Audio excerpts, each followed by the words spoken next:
하나님 말씀 사도행전 13장 42절에서 52절까지 말씀입니다. 사도행전 13장 42절에서 52절까지 말씀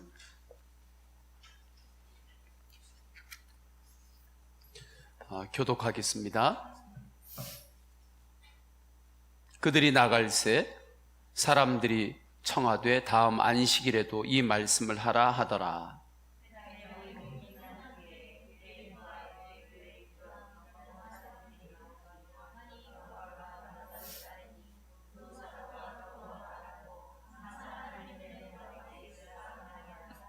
그 다음 안식일에는 온 시민이 거의 다 하나님의 말씀을 듣고자 하여 모이니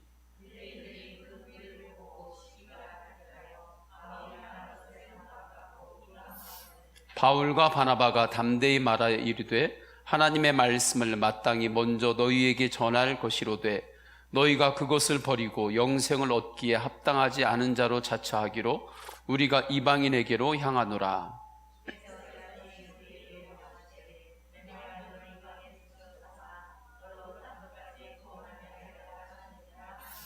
이방인들이 듣고 기뻐하여 하나님의 말씀을 찬송하며 영생을 주시기로 작정된 자는 다 믿더라. 이에 유대인들이 경건한 귀부인들과 그 신의 유력자들을 선동하여 바울과 바나바를 박해하게 하여 그 지역에서 쫓아내니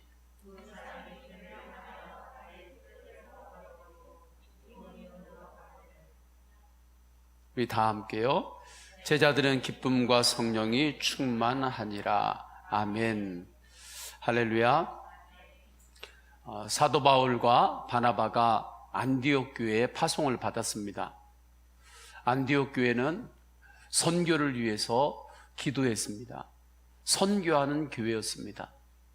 그래서 하나님의 놀라운 선교가 더욱더 확장이 되고 있는 거죠. 예루살렘에서 유대로, 또 유대에서 사마리아로, 사마리아에서 땅끝까지 주님의 복음이 전해지는 것입니다. 십자가에 못 박혀 죽으신 예수님께서 다시 부활하셨습니다. 십자가에 못 박혀 죽으신 예수님은 우리의 죄를 대속하시기 위하여 오신 성자 하나님이십니다. 예수님께서 다시 부활하셨습니다. 이 십자가의 사랑, 부활의 소망을 믿기만 하면 영생을 얻습니다. 구원을 얻습니다. 그 당시에 세상에 수많은 지식과 율법, 그것으로 구원을 받는 것이 아닙니다. 오직 예수 그리스도의 복음으로 구원을 받는 것입니다. 이렇게 사도 바울과 바나바는 복음을 전했고, 그렇게 안디옥 교회는 그 복음을 전하는 선교를 위하여 헌신된 교회였습니다. 저는 우리 교회가 안디옥 교회처럼 오직 복음 앞에, 하나님 나라 확장의 선교 앞에 헌신된 교회로 마지막 때에 더욱 서기를 원합니다. 사도 바울과 바나바가 이렇게 복음을 전합니다. 복음을 전할 때에 유대 지도자들에게 압박을 받습니다. 이때 유대 지도자들은 종교 지도자라고만 생각하면 안 됩니다.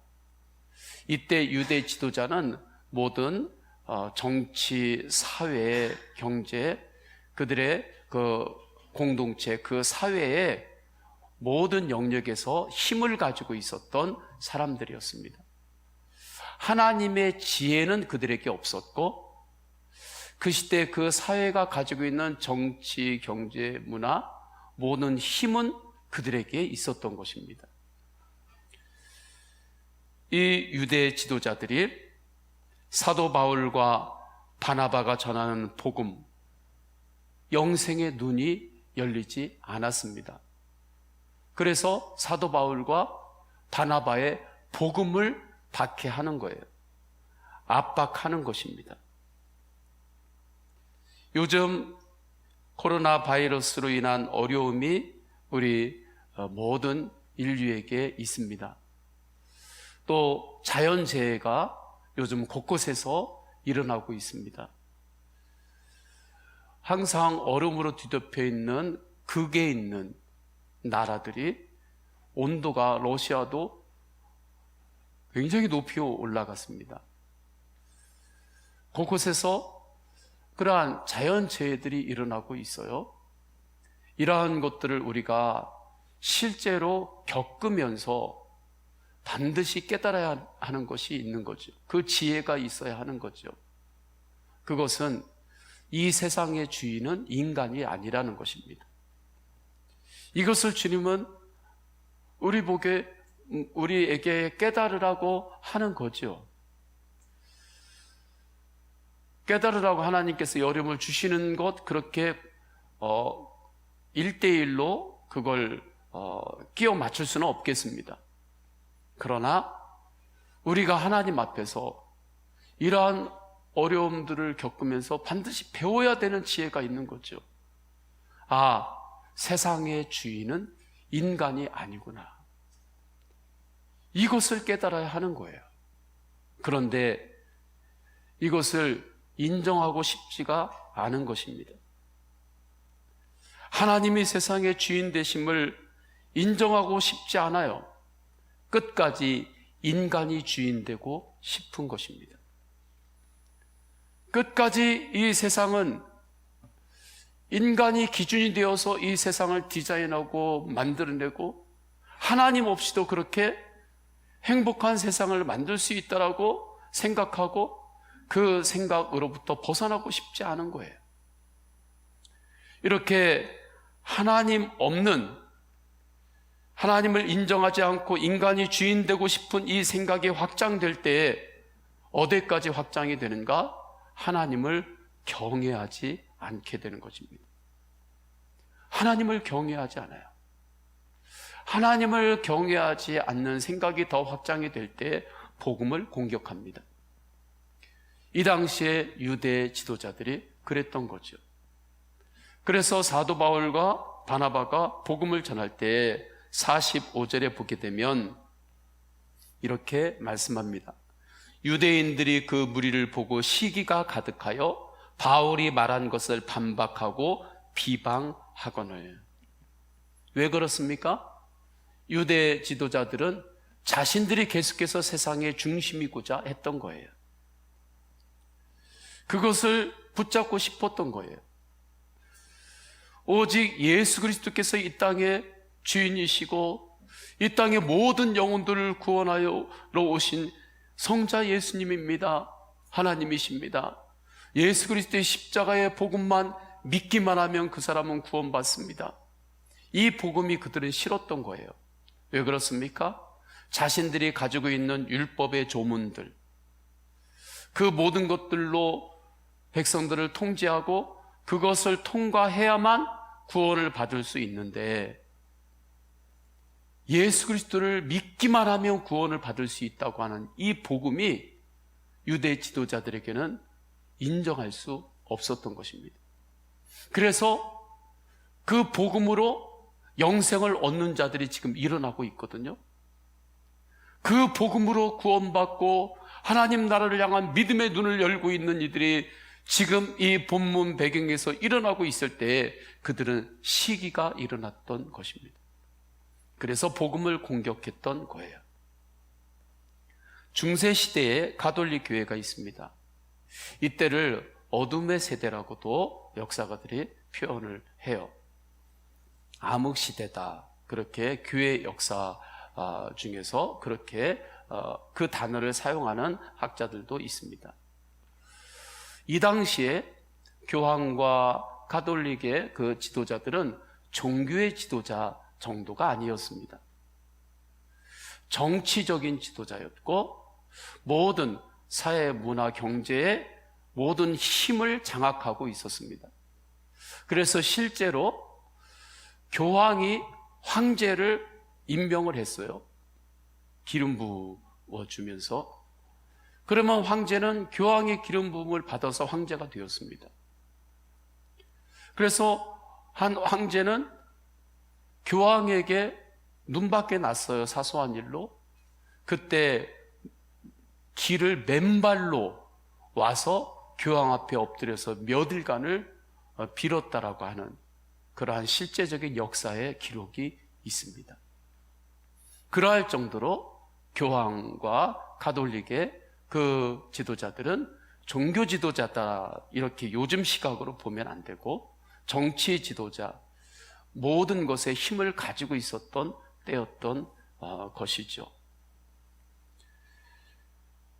이들이 우리가 잘 아는 성 베드로 성당을 이제 짓잖아요. 그곳에 베드로의 무덤이 있는 자리거든요.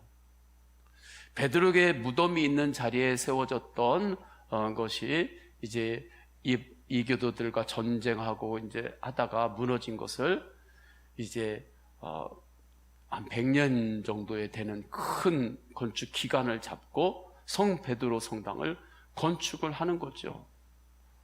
그렇게 건축을 하다 보니까 그 건축비가 필요했고 면제부를 팔게 된 것입니다. 이 면제부를 돈 주고 사면 구원을 받는다. 이것이 좀 더 심해지니까 가톨릭에서는 교리가 천국, 지옥의 사이에 연옥이 있거든요. 그렇게 이야기를 해요. 그래서 가족들이, 부모, 형제들이 죽으면 그 연옥에서 천국으로, 지옥으로 가기 전에 정거장처럼 그곳에 머문다고 이야기를 하죠. 그 연옥에 가 있는 부모들, 형제들도 이 면제부를 사면, 그러면 그곳에서 지옥으로 떨어지지 않고 천국으로 갈 수 있습니다. 그러면서 그 티켓을 팔았단 말이죠. 그리고 더 나아가서 구원에 이르려면 오직 예수 그리스도를 믿는 믿음으로만 구원받는 것이 아니다. 가톨릭에서 가지고 있는 교리들과 그곳에서 이야기하는 행위, 법들을 지켜야, 그래야 같이 통합적으로 구원받을 수 있다. 그렇게 이야기합니다. 그래서 가톨릭의 구원론은 우리 기독교의 구원론하고 달라요. 오직 예수 그리스도를 믿음으로 구원받는 게 아니에요. 그게 예를 든다면 그게 한 90% 정도 된다면 10%는 가톨릭이 가지고 있는 교리와 행위들, 그러한 것들을 채워야 구원에 이르는 거예요. 그래서 가톨릭은 굉장히 어떤 명령에 따라서 복종하고 하는 그러한 체계가 형성이 되는 것도 그 잘못된 구원론에서부터 나오는 것입니다. 그것은 무엇입니까? 중세에 복음을 공격하기 시작했다는 거예요. 그러한 가운데 하나님께서 루터를 사용하신 거죠. 루터가 그때 이건 아닌데, 이건 온전한 복음이 아닌데 하면서 로마서를 강의하고 로마서를 묵상하고 있을 때였습니다. 이건 아닙니다. 하나님, 분명히 로마서 하나님의 말씀은 구원은 오직 예수 그리스도를 믿는 믿음으로만 구원에 이른다. 분명한 복음을 주님께서 말씀하시는데 이것은 온전한 복음이 아님을 분명히 알고 그때 루터의 종교 개혁이 시작이 된 것입니다.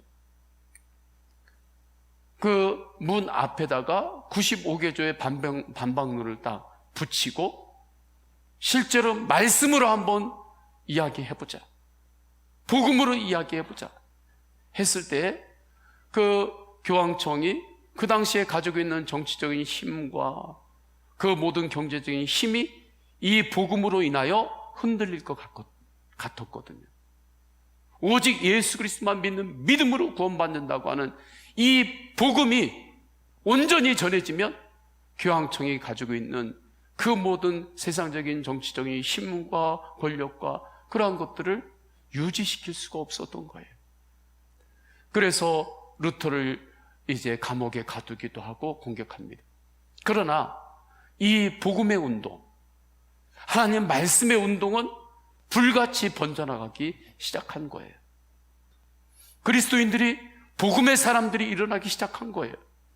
그 복음의 사람들을 세상 사람들이 바라볼 때, 아, 저들은 로마 가톨릭의 저항하는 사람들이다. 그렇게 바라보면서 프로테스탄트라고 이름을 불렀죠. 저항하는 사람들이다. 그리고 또 복음주의 교회에서는 이 당시에 이러한 모습을 리폼드 처치라고 이야기를 합니다. 다시 개혁을 했다는 거예요. 리폼했다는 거예요. 그래서 종교 개혁이라고 말하는 것입니다. 그러면 루터의 종교 개혁은 무엇인가? 싸우자는 게 아니에요. 세상과 싸우자는 것도 아니고 세상과 대적하자는 그러한 싸움이 아닌 거예요. 본질로 돌아가자는 것이었습니다. 종교 개혁은 본질로 돌아가자고 하는 거지 세상과 그래 한번 싸워보자 이것이 아니었어요. 가톨릭의 그러한 정치, 잘못된 정치 구조와 한번 싸워보자 이것이 아니라 본질로 돌아가는 것이 개혁의 핵심이었습니다. 그렇기 때문에 종교개혁에 외쳤던 그 슬로건이 무엇입니까? 오직 성경, 오직 믿음이었습니다. 오직 성경, 오직 믿음, 하나님의 말씀으로 돌아가자. 하나님의 말씀 앞에 온전히 서자. 그리고 오직 주 예수 그리스도를 믿는 믿음으로 살아가자. 본질로 돌아가자는 것이었고 더욱더 본질로 들어갔을 때 하나님께서 종교개혁을 일으켜 주신 것입니다. 그래서 우리 기독교가 지금 이곳에서 예배하는 거예요. 이 시대의 개혁은 무엇인가? 모든 영역에서의 개혁이 있습니다. 모든 영역에서 개혁을 이야기하잖아요. 사회든 경제든 문화든 모든 영역에서 개혁을 이야기하는데 그 개혁의 중심에는 누가 있습니까? 인간이 있는 거죠. 인간이 있는 거예요. 어떤 문서로 개혁되는 게 아니에요. 그 모든 것에 있는 사람들이 개혁을 하는 거예요. 그러면 그 개혁을 해나가는 그 사람이 개혁한다 했을 때 그 개혁의 본질은 무엇입니까? 인간의 본질로 돌아가는 거예요. 나의 본질로 돌아가는 것입니다. 가정의 본질로 돌아가는 거예요. 그럼 인간의 본질은 무엇입니까? 하나님의 형상으로 지음받은 거예요. 할렐루야. 하나님의 형상으로 지음받았음을 알고 이 땅의 모든 것의 주인이 하나님임을 인정하고 그 하나님을 인정할 때 하나님을 경외하고 하나님을 예배하고 하나님을 찬양하고 하나님의 말씀 앞에 순종으로 반응하고 그렇게 나아가는 것이 개혁의 핵심인 것입니다. 지금 오늘 6시 이후부터 행정명령이 시작이 됐죠. 이 시간에 오신 여러분들을 주님의 이름으로 축복합니다. 300만 원이 벌금이 부과된다고 그랬는데 오신 여러분들을 축복합니다. 감리교 감독회의에서 성명서를 발표했습니다. 굉장히 엄중한 상황입니다. 감독회의에서 발표한 성명서에 따르면 교회의 탄압이라고 하는 단어를 사용했습니다. 이 부분에 대해서 생각은 여러 가지가 여러분들이 가질 수 있어요. 그러나 저는 이때 우리 모든 성도님들이 마음은 오직 예수님 하나로 연합되어지기를 축복합니다. 생각은 자유롭게 가지고 시각들은 조금씩 다를 수 있지만 그러나 이때 예수 그리스도 안에서 더욱더 연합해야 될 때인데 감독회의에서는 지금 탄압이라고 하는 단어를 성명서에서 표현을 했어요. 이유는 왜 그런가? 7월 8일 발표한 당일에 여러분들도 또 여러 통로를 통해서 아시는 분들도 계시겠지만 코로나 확진자가 13,293명이고 그 중에서 기독교에서 확진자 결정이 되신 분이 550명입니다. 그러니까 한 3,300명 정도 중에서 550명이 기독교에서 발견이 되신 분들이에요. 확진이 되신 분들이에요. 또 이것에 대해서 정확한 통계라고 말하지 않는 또 시각도 있어요. 실제로 한 수원에서는 공직자께서 언론에서 발표한 이것은 다르다. 처음에 오보로 알았던 것을 발표해 놓고 그 다음에는 그냥 통계에 잡아놓고 그 다음에 후속 조치를 않는 거죠.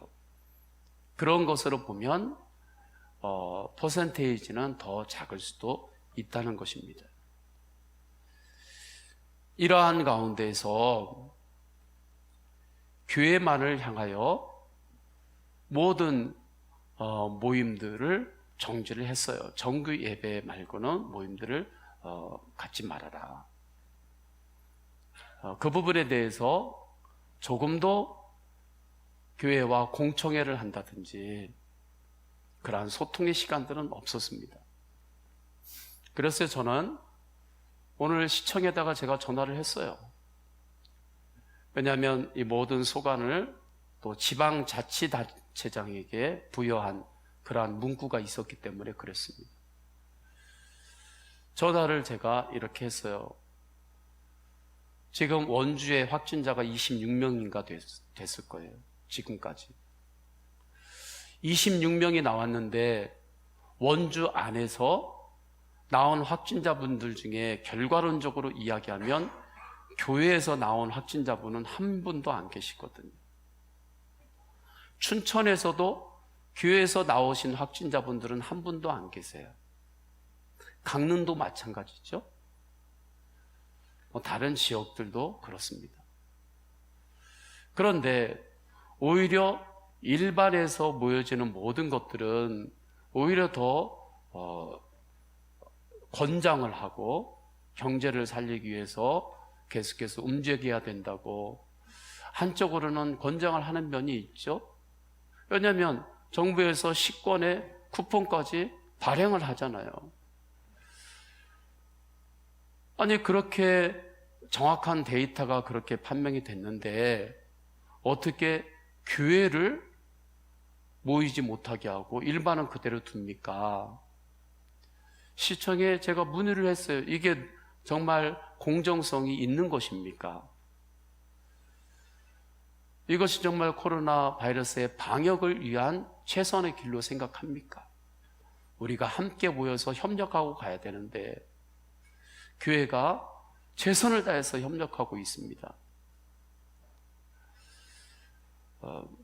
이 부분에 대해서 공감하는 분들을 또 가지고도 계시더라고요. 이태원에서 확진자가 클럽에서 발생이 되면서 급격히 퍼졌습니다. 그때 클럽에 계셨던 분들 중에 동성애 분들이 많이 있었다라고 하는 것은 분명히 드러난 거예요. 그때 정권에서 대응한 것은 인권이 중요하기 때문에 그분들의 동선을 다 이야기할 수 없다 그랬어요. 그리고 그곳에 모인 장소도 함부로 이야기하면 안 된다. 익명성을 보장하면서 진행하겠다. 이유는 인권 때문에 그렇다. 그렇게 말을 했습니다. 그리고 실제로 감염병의 그 법률에 따라서 14일이 지난 사람들의 동선이라든지 어떤 확정된 장소는 다 정리를 하는 게 돼 있나 봐요. 그래서 얼마 전에도 모든 분들의 동선하는 것들을 우리에게 문자로 올 때 어느 곳이라고만 얘기했지 그곳의 이름이라든지 그러한 것들을 후반부에 가서는 기록하지 않고 우리에게 보내줬어요. 시청에 들어가서 제가 보았습니다. 26명 중에 지금 한 4명, 5명만 올라와 있고 나머지 분들은 다 지워졌어요. 아예 기록이 남아있지 않아요. 그게 법률상으로도 그게 맞다는 거죠. 그것이 또 중앙대책방역본부에서 제시하는 그러한 법이라고 하는 것입니다.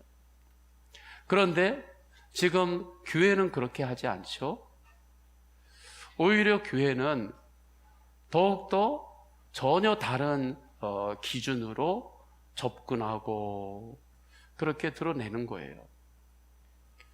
이것이 어떻게 보면 행간을 보게 되면 교회가 모든 세균의 온상처럼 그렇게 이야기를 했거든요. 표현을 했습니다.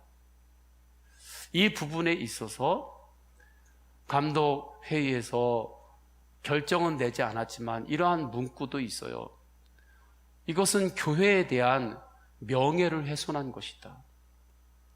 정확한 근거 없이 공정성을 잃어버린 차원에서, 그리고 우리에게 하나님을 예배할 수 있는 기본적인 변하지 않는 권리가 이 나라의 헌법에 명시되어 있음에도 불구하고 이렇게 교회의 명예를 실추시키고 교회에 막대한 어려움들을 끼친 것, 오히려 정부에서 구상권을 청구하기 전에 우리가 정부를 향해서 오히려 손해배상을 할 수 있는 그러한 소지가 충분히 있는 것이다.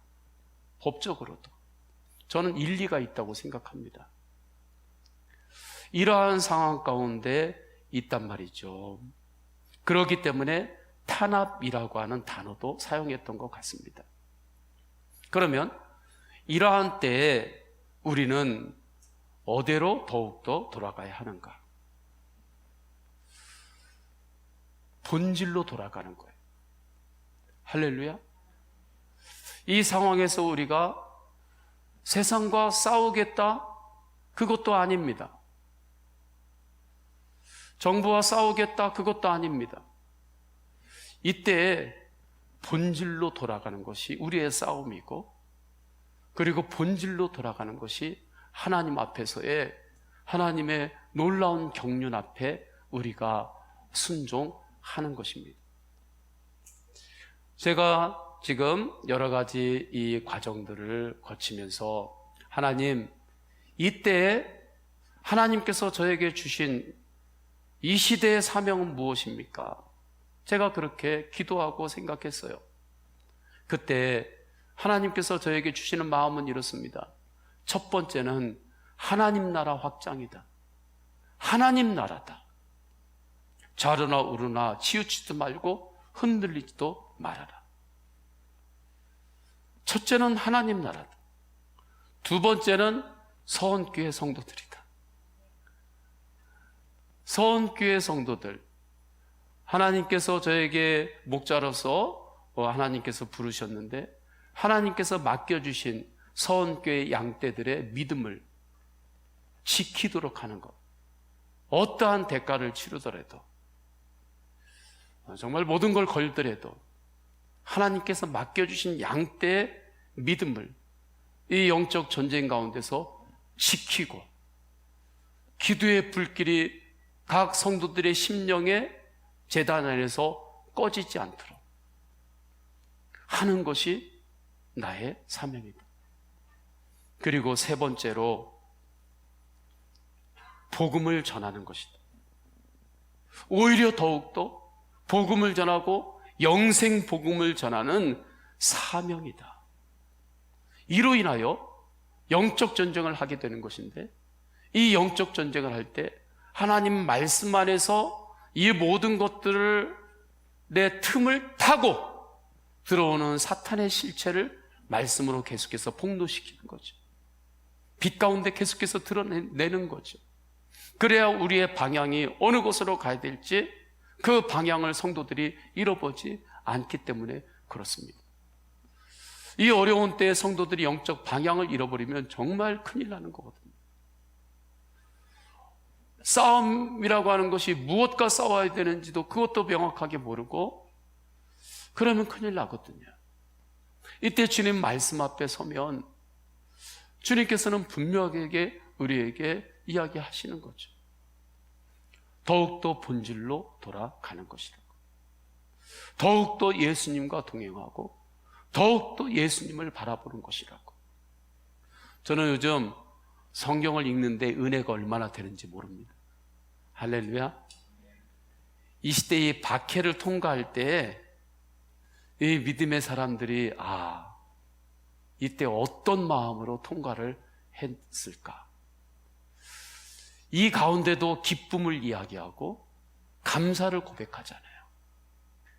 하나님, 오늘 6시에 기회에서 이런 초유의 사건이 교회에 일어났지만 주님, 이러한 상황 가운데서도 제가 기도하는 것은 주님, 제가 주님의 말씀을 설교한 대로 제가 감사로 통과하기를 원합니다. 주님의 이 모든 것들을 믿음으로, 소망으로, 사랑으로 통과하기를 원합니다. 이웃사랑, 교회에게 주신 하나님 사랑과 이웃사랑의 그 본질, 그 사명을 잃어버리지 않고 더욱더 영혼 구원의 영생 복음을 전해야 하겠군요. 그러면서 저는 오늘 말씀 또 성경 말씀이 얼마나 큰 은혜가 되는지 모릅니다. 52절을 한번 보세요. 52절 우리 다 함께 읽겠습니다. 시작.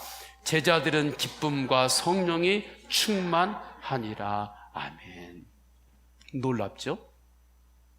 지금 압박과 유대 지도자들의 이 힘든 공격이, 복음을 향한 공격이 굉장히 심한 거거든요. 성경은 지금 몇 줄로 기록했지만 이 상황은 정말 긴박한 상황이고 정말 심각한 상황이고 목숨까지 걸어야 되는 상황인 거예요.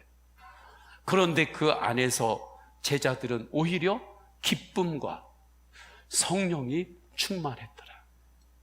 그 가운데 사도 바울은 범사에 감사합니다. 이렇게 고백했던 거예요. 어떻게 이런 일이 일어났나요? 더욱더 예수 그리스도와 동행하고 예수님을 바라보고 말씀으로 동행했기 때문에 그렇습니다. 보면 사람이 죽음을 맞게 되면 세상에서 하는 말들이 다 비슷한 것 같아요. 하늘로 가셨으니 영면하십시오. 대부분 다 그렇게 보통 이야기하는 것 같습니다. 그런데 하늘로 돌아가셨군요. 고단한 삶 다 이제 내려놓고 영면하십시오. 저는 그 이야기하는 것을 들을 때 얼마나 안타까운지 모릅니다. 저 사람이 하늘로 돌아간다고 하는 것이 무슨 뜻인지 알고나 하는 소린가? 저분들이 영면한다고 하는 것, 그것이 도대체 무슨 뜻인지 알고나 하는 이야기인가? 세상의 짐을 다 내려놓고 하늘에서 영면하라고 하는 것, 그거 너무나 환상적이고 낙관적인 이야기일 뿐인 거예요. 천국과 지옥이 있음을 분명하게 알아야 하는 거죠. 이것을 우리는 알려야 하는 거죠. 영생이 있음을 알려야 하는 거죠. 이를 위해서 우리는 더욱더 복음의 본질로 돌아가야 되고, 그리고 영생 복음을 전해야 하는 거예요. 이웃사랑의 사명을 더욱더 우리 서원교회는 오히려 어려울 때 더욱 감당하는 교회가 되기를 원합니다. 그래서 저는 우리 성도님들이 여러 가지 어렵지만 더욱 예수님으로 충만하시기를 축원합니다. 그리고 자기의 맡은 자리에서 실력을 기르세요. 할렐루야. 지금 자기 맡은 자리에서 더 실력을 기르고, 그리고 지금 세상에서 맡겨진 자리에서 더 성실하게 정말 최선을 다하시기를 축원합니다. 얼마 전까만 해도 많은 성도들이 세상에서 살아갈 때 영적 전쟁을 이야기할 때는 이렇게 이야기했어요. 목사님, 저 사회에 나갔는데 회식할 때 술을 먹으라고 하는데 이걸 먹어야 돼요? 안 먹어야 돼요? 너무 힘들어요. 이것이 영적 전쟁의 대표적인 그러한 이야기들이었습니다. 미움과 그러한 그 세상에서의 그 경쟁하는 데서 목사님 제가 어떻게 해야 되죠? 그러한 것이 세상 안에서 겪는 영적 전쟁이라고 대부분 다 이야기를 했어요. 그러나 이제는 보니까 영적 전쟁의 차원이 완전히 달라졌어요. 지금 코로나를 통과하면서 드러나고 있는 이 모든 것들이 그냥 한순간에 일어난 그러한 일로 그렇게 쉽게 보고 지나가면 안 됩니다. 이제는 정말 영적 전쟁이 세상에서 회식 갈 때 난 교회 다니는데 술을 먹어야 돼요 말해. 너 마셔. 저 안 마시는데요. 너 마셔. 저 안 마시는데요. 이런 차원의 영적 전쟁이 아니에요. 전혀 다른 차원의 큰 차원의 싸움이 시작이 되고 진행이 되는 것입니다. 이때 우리가 더욱더 바라봐야 할 것은 이 땅의 주인은 하나님이십니다. 할렐루야. 그리고 예수님께서는 이 모든 것들을 십자가의 사랑과 부활의 소망으로 승리하셨습니다. 승리하신 예수 그리스도를 더욱더 바라보며 오직 말씀, 오직 믿음으로 더욱 승리하시기를 축원합니다. 믿음을 지키고 사명을 위하여 기쁨과 감사로 저는 우리 성도님들이 헌신하기를 원합니다. 정말 우리가 기쁨과 감사로 하나님 나라의 영광을 위하여 헌신할 때가 왔습니다. 정말 주님 앞에 기쁨과 감사와 소망으로 기도해야 될 때가 왔습니다. 이 길이 생명의 길이고, 이 길이 교회를 지키는 길이고, 이 길이 우리의 가정을 지키는 길이고, 이 길이 마을과 이 나라와 열방을 살리는 길입니다. 하나님 앞에서 오늘 주신 말씀 붙들고 나아갈 때 43절 후반부에 보게 되면 이 여러 가지 상황 가운데서 항상 하나님의 은혜 가운데 있으라 말씀하죠. 이 말씀의 이 시간에 아멘으로 순종하시기를 축원합니다. 할렐루야. 항상 하나님의 은혜 가운데 있으라. 제가 이 말씀을 받는데 묵상하는데 이 음성이 살아있는 주님의 음성이었습니다.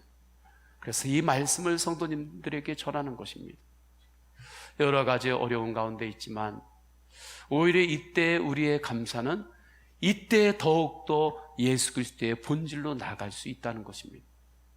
항상 하나님의 은혜 안에 있고 오직 말씀, 오직 믿음, 오직 예수 그리스도를 더욱더 바라보며 동행하시면서 각자 있는 삶의 자리에서 더욱더 실력을 기르시고, 할렐루야, 맡겨진 자리에서 더욱더 최선을 다하시면서 그렇게 세상을 설득하고 그렇게 세상을 변화시키면서 마지막 때에 영생 복음을 전하여 영혼들을 구원하는 사명을 우리 교회가 끝까지 감당하기를 원합니다. 우리 다 함께 찬양하십니다. 찬양하실 때 항상 하나님의 은혜 가운데 있으라. 그 길이 무엇입니까? 주님을 바라보는 것입니다. 우리 다 함께 찬양하겠습니다.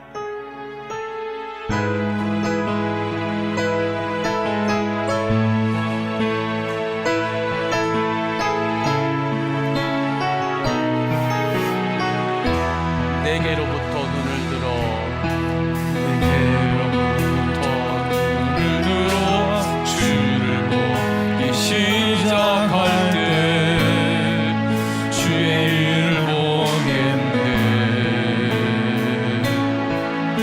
내 작은 마음 돌이키사 하늘에 기쁘게 하네.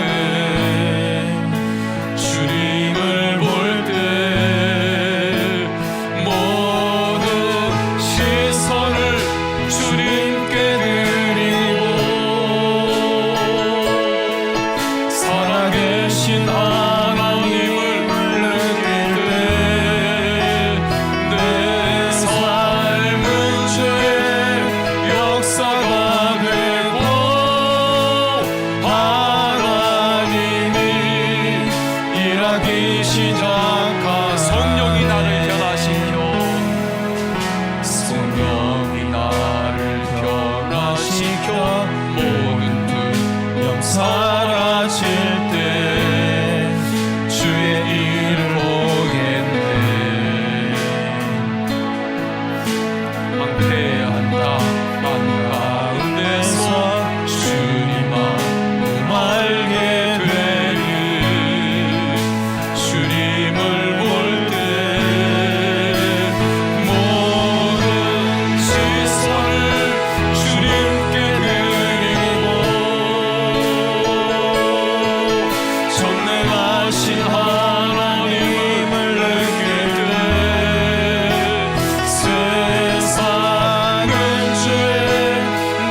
다 함께 기도하십니다.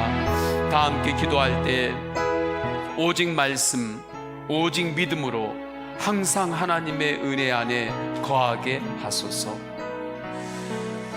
더욱더 예수 그리스도를 바라보며 나아가시고, 또한 이때 더욱더 성도님들의 삶의 자리에서 실력을 기르세요. 삶의 자리에서 더욱더 최선을 다하시기를 바랍니다. 지금 이 시대는 우리가 누군가를 조금 도와주는 것, 이것도 이웃사랑이지만 더욱더 예수 그리스도를 바라보고 이 어려운 이때에 우리가 실력을 기르고 최선을 다하면서 통과하는 그 삶의 모습이 이웃을 섬기는 것일 수 있습니다. 그것이 이웃사랑의 통로가 되는 것입니다. 마지막 때에 복음으로 영혼을 구원하는 사명을 기쁨과 감사로 감당하게 하소서. 마지막 때 기쁨과 감사로 하나님의 그 놀라운 말씀 앞에, 하나님 나라 확장의 그 사명 앞에 우리가 헌신해야 될 때입니다. 기쁨과 감사로 헌신해야 될 때입니다. 하나님 아버지 앞에 우리 오늘 말씀을 붙잡고 기도할 때 주여 3번 간절히 부르짖고 통성으로 기도하십니다. 주여, 주여, 주여. 하나님 아버지 예수 붙잡아 주셔서, 주여 하나님 아버지 예수, 하나님 아버지 붙잡아 주셔서, 모든 시선을 주님께 드리고 살아계신 하나님을 느낄 때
찾듯이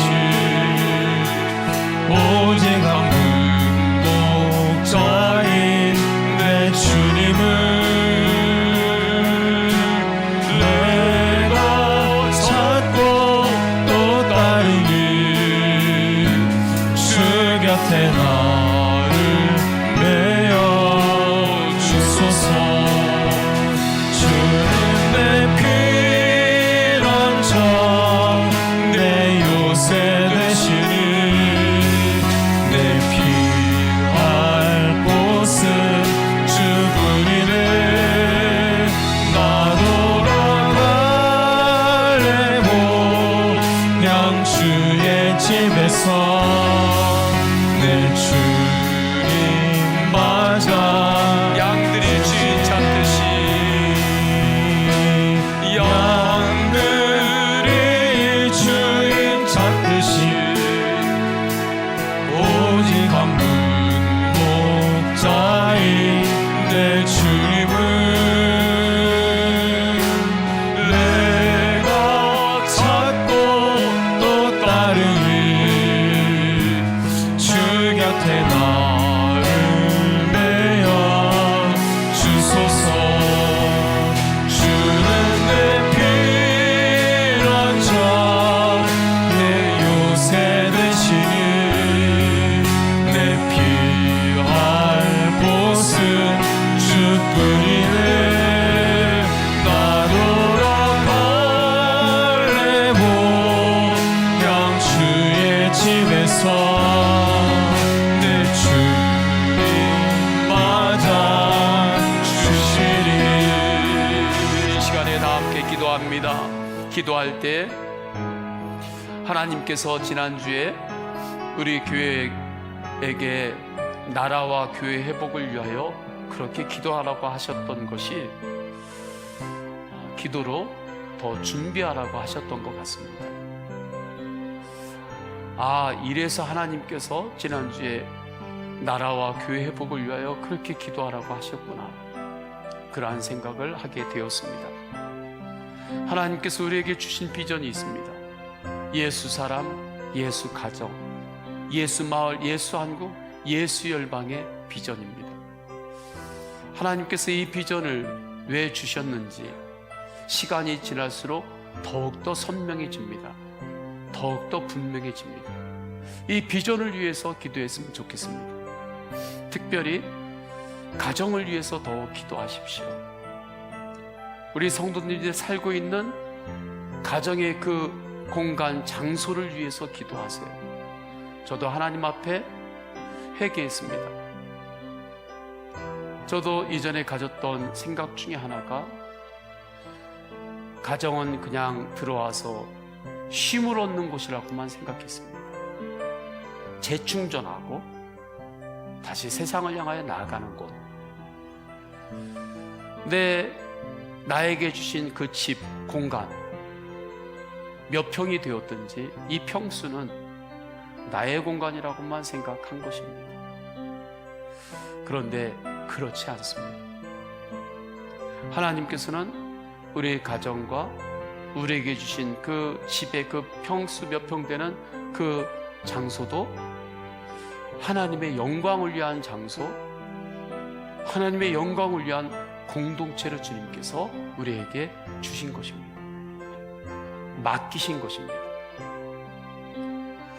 그 안에서 예수님의 사람을 세우기 위하여 정말 가정 안에서 예배하고, 가족들이 함께 모여 선교하고, 그리고 가족들끼리 교제하는 것, 비전 없이 그냥 가족이니까 서로 친하게 지내야지 하는 그러한 교제권이 아니라 하나님의 비전 안에서의 교제이었습니다.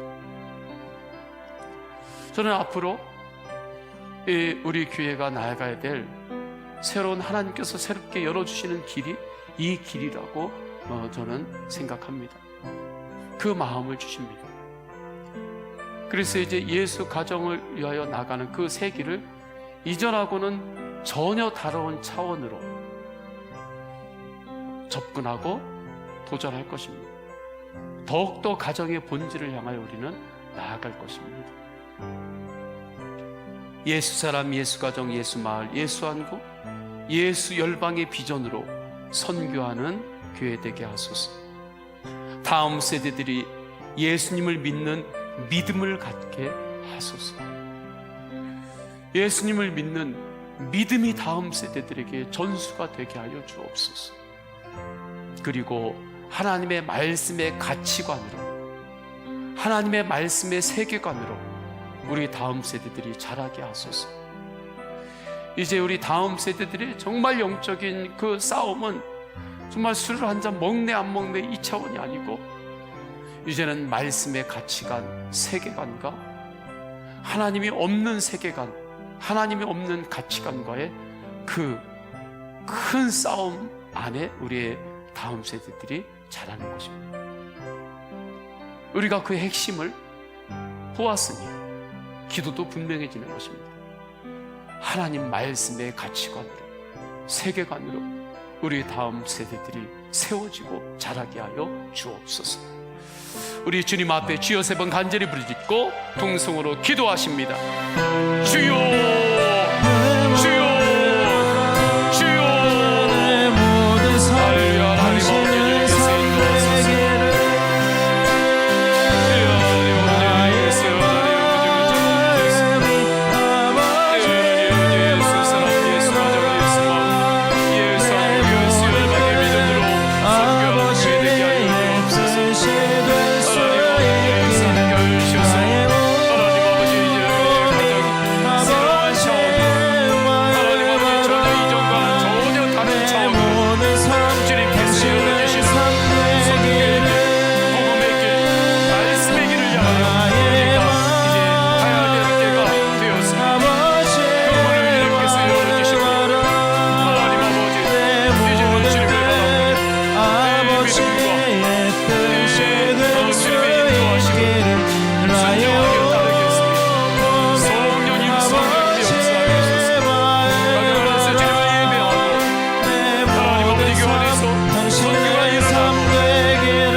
오실 때까지 주님 다시 오실 때까지 나는 일어나 나는 일어나 달려가리라. 주의 영광 온 땅 덮을 때 나는 일어나 노래하리. 내 사모하는 주님 온 세상 구주시로 내 사모하는 주님 영광의 왕이시로. 우리 다 함께 기도하십니다. 다 함께 기도할 때 정치 지도자들이 하나님을 경외하고 하나님의 지혜를 겸손하게 구하게 하옵소서. 또한 그분들의 정서와 마음을 위해서도 우리가 기도해야 될 때인 것 같습니다. 하나님, 정치 지도자들이 그들의 인간이기에 그들도 풀어가고 맞이할 때는 여러 가지 산적한 문제들과 다양한 의견 앞에서 그들의 정서와 마음도 스트레스와 해결하지 못하는 그러한 부분들이, 그 어려움들이 많이 있을 것입니다. 그러한 것들을 우리가 단순히 넘긴 채 지도자니까 당연히 그렇게 해야 되지, 그렇게 해야 될 것은 아닌 것 같습니다. 하나님, 정치의 지도자들의 그의 마음들 안에, 그의 정서들 안에 주님께서 함께 해주셔서 그들 안에 쌓이는 스트레스와 그 모든 삶의 짐들이 하나님 앞에서 해결되게 하여 주옵소서. 주님의 만지심이 있게 하여 주옵소서. 코로나 전염병이 속히 종식되게 하옵소서. 백성들 가운데 여러 가지로 아픈 이들이 많습니다. 정말 우리나라에 정말 아픈 사람들이 많이 있습니다. 주님, 우리 백성들의 그 억울함과 아픔을 위로하여 주옵소서. 그리고 회복시켜 주옵소서. 세 번째, 한국교회가 영적으로 더욱 깨어서 영혼 구원의 사명, 기도의 사명, 이웃사랑의 사명을 감당하게 하소서. 한국교회가, 한국교회 성도들이 영적으로 위축되는 것이 아니라 이때 더욱더 본질로 돌아가서 오늘 말씀처럼 오히려 그 어려움 가운데 제자들이 기쁨과 성령 충만함이 더욱 왕성해졌던 것처럼 그 은혜의 눈이 열려서 더욱 기도의 사명, 이웃사랑의 사명을 감당케 하옵소서. 네 번째, 성도들을 보호하소서. 아픈 성도들을 치유하시고 하나님의 회복시켜 주옵소서.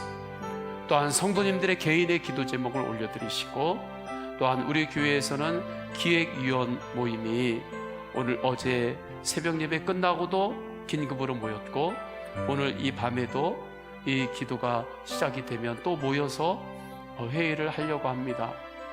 왜냐하면 여러 가지 모호한 점들이 많이 있기 때문에 행정명령의 문구 가운데 그러한 것들을 어떻게 잘 해석하고 잘 적용하고 그리고 나가야 될지 주님의 뜻을 구하면서 나가기 위해서 또 모임을 갖게 됩니다.